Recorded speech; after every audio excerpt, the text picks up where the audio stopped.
Let's talk business. For more information, follow us. Talk Business. Hello viewers, welcome to this edition on Talk Missions, and today it's a great privilege and an honor to have here with me Brother James. Brother James, you are welcome. Thank you. All right, so tell me a little about yourself. Okay, so I'm James Amoah-Mensah. Okay. And I work with GHAFES as the National Missions Coordinator. You know, as I sit here today, I consider it a great privilege and an honor because I remember so well about some 8 years ago after GHAFES Issacharisim conference. We were on the bus going to the field. That was my first mission trip.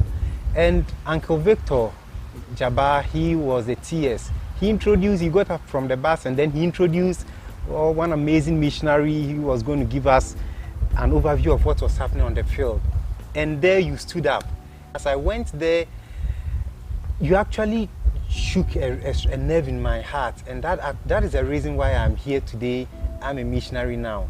And so you've actually influenced my life. Oh. Then I think I thank God for being part of your mission experience. Yeah, wow. So in that way, you have actually caused a change in my life. Is there someone you look up to?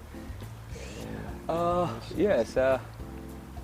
One of the, I would say, when it comes to missions, there are some 1-2 missionaries I was so much moved when I heard of their stories. Okay. And they really made me do what I do. Wow. I remember somewhere in 2009, I was in my village where I was then a young missionary there. Okay. And I have been reading.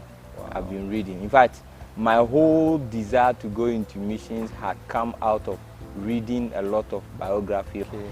And I was reading that of Jim Elliot. Oh, wow. So, firebrand. as I read and I recollect the age at which Jim decided to leave home and join his friends, Pet and the rest of them to go to the orcas in Ecuador to go and do missions. And I heard of their ages. And by that time I was younger than the ages they went. So it was a great source of motivation for me.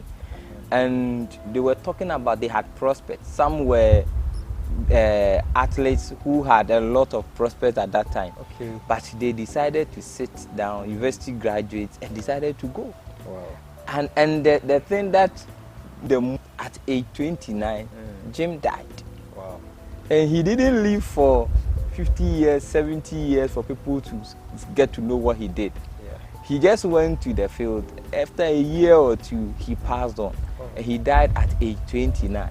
So it always gave me that kind of thing at age 29, and the guy's name is everywhere. I got to hear of it several years, maybe 50 years after he had passed. Okay. But the thing is that he died at 29. So what could I also do for God? By the time I get to 29 years. And that was my motivation. And being a university graduate at that time, I was just looking at the young people and what they could do. So Jim Elliot has been my man. And just to end, there's this quote from him. And every book I had, I write this quote on it. Wow. And say that he is no fool who loses what he cannot give to gain what he cannot lose. He is no fool who loses what he cannot give to gain what he cannot lose. Invariably, he's saying that Jim, is not a fool for taking this thing up because he cannot save himself. So he has given his life to Christ who can save him. Wow. So that even if he loses his life is in the one who gave it back to him. Wow. So that is the reason, and for me, that quote has been my drive. Wow. For missions. And everywhere, every book of mine, everything, when I'm writing, that quote is part of the thing. Wow. But when it gets tough, James, what keeps you going? It has always been tough because from day one. Always. Yes. The Christian walk is not easy. Yeah. From day one, it has not been easy. Any attempt I decide to make regarding missions, I found it difficult, especially from family.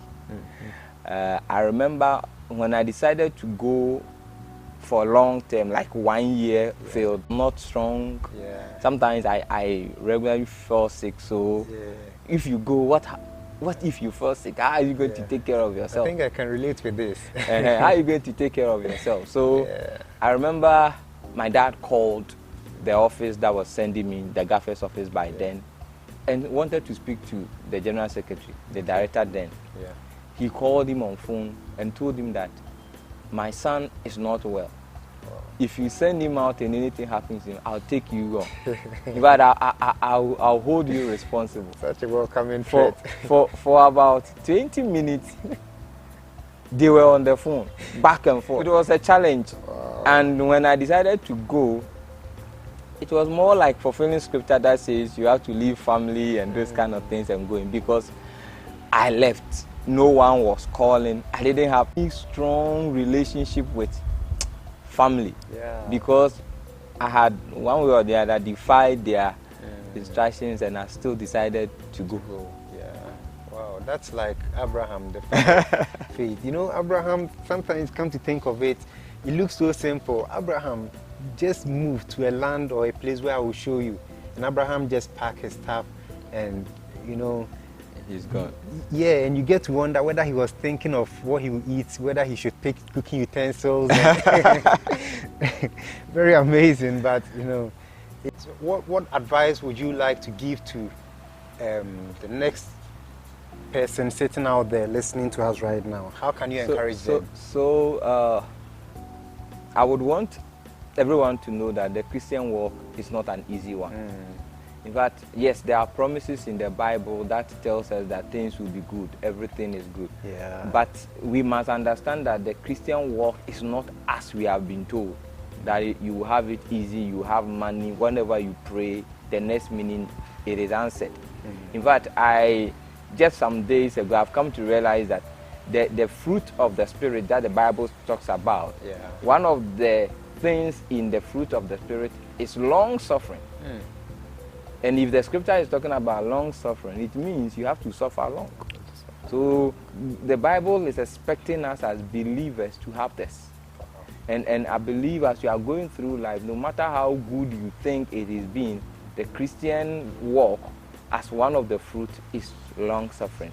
And for that matter, the decisions that we take regarding ministry and missions, we might have challenges. But you should know that there's God. Made us know that if we really want to go on this walk, then we should be ready to carry our cross. And that's what our brother James is sharing. So if you are a Christian and you believe that you are a Christian, then I believe you should be ready to suffer long. Thank you very much, brother James. I'm really inspired. And as we celebrate your 10 years in ministry, I hope to get to be like you. Just to conclude, anytime someone wants to come into missions, you should understand that you might not get things as you want it. But the Lord doesn't also give us the whole show. I'll say the whole plan. But as we walk with Him, He reveals it. And it is these things that really I saw at the beginning. Because at the beginning, it got to a point, my main place was, I had wanted to go to Cape Verde and Cuba. These were the two places I had wanted to go and serve by 2010. But I don't know, some way, somehow, I have not gone there yet. Wow. I have not served there. But it was stories I heard from these places, the need from these places that motivated me.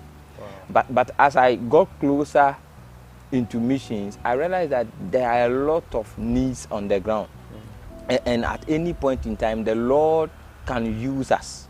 You don't need to be in the village to be on mission. Every place is a mission field. That's it. Every environment you find yourself is a mission field. So when you are staying in Accra and you think there's no field here, and for that matter, you need to go up north to be on the field, There are a lot of fields in Accra. Probably might be missing. Yes, there are a lot of fields in Accra. And every place, every kind of profession you find yourself, God can use it for the mission work. Exactly. David Livingstone was into everything. Yeah. He was an explorer, he was a doctor, he was finding new things. Yeah. And he was also a Christian person who was showing up in his Christian walk. Yeah. And for that matter, you may be a doctor, you may be a young graduate as a lawyer, as an engineer, you are wondering, I cannot go to the field, so how do I do missions?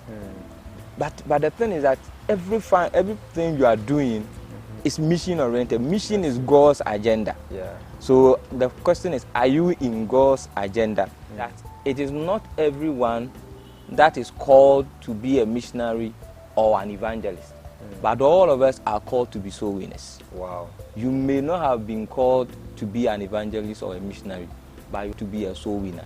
And every place you find yourself, there is a soul you can win. That's it.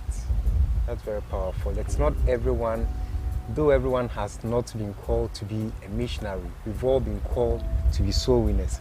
Ladies and gentlemen, the opportunities are great, and I will encourage you to get on. Win the next soul next to your door. God bless you. Thank you very much, Brother James. God bless you. All right. Right. Let's talk missions. For more information, follow us. Talk missions.